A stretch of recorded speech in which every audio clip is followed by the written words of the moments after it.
Čaute ľudia, tentokrát vás vítam u videa a dnešné video bude spočívať v tom, že môj pes Brooklyn si vyberie pravú alebo ľavú stranu. Ktorú stranu si vyberie, tu budem robiť, lebo tam máme papierik. Tak poďme na to. Brooklyn, môžeš? Poď. Tak, ľavá strana. Pozrieme sa, čo tam máme. Ísť spať 1 hodina. Tak poďme na to. Vidíme sa za hodinu. Tentokrát vážne nemôžem točiť seba a tvár, ako spím, takže uvidíme sa za hodinu a dobrú noc. Takže dobré ráno, teda dobrý večer. Som v spánku a ideme na ďalšiu úlohu. Takže beriem ďalší random papierik, dávam a ideme na to. Brooklyn, môžeš.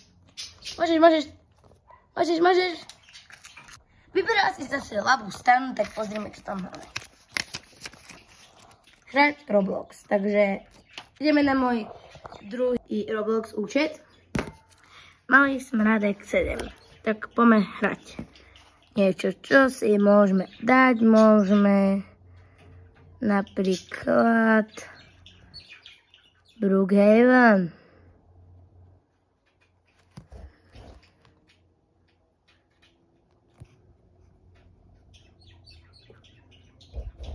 Takže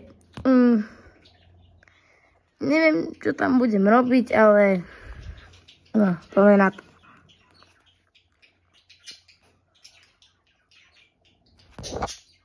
Dobre, som tu a môžeme niekoho vykradnúť. Napríklad dom.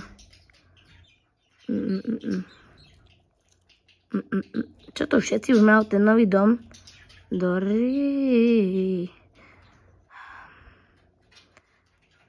Vlastne tu ideme vykradnúť, len si zoberieme pomôcky. Toto a bombu. Takže úplne sa zmenším. A ideme tam.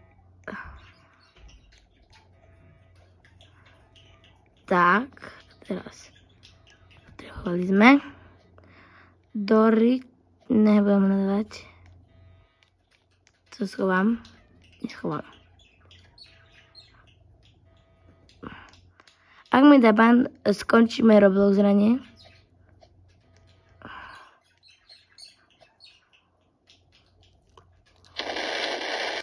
Dobre, a teraz už iba sa dostať von. Tak, máme spojenú túto úlohu. Teraz tu máme poslednú úlohu. Brooklyn, môžeš?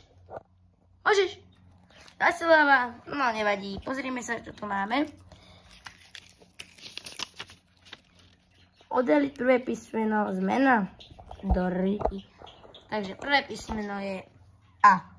Takže dajte odber, like a čau.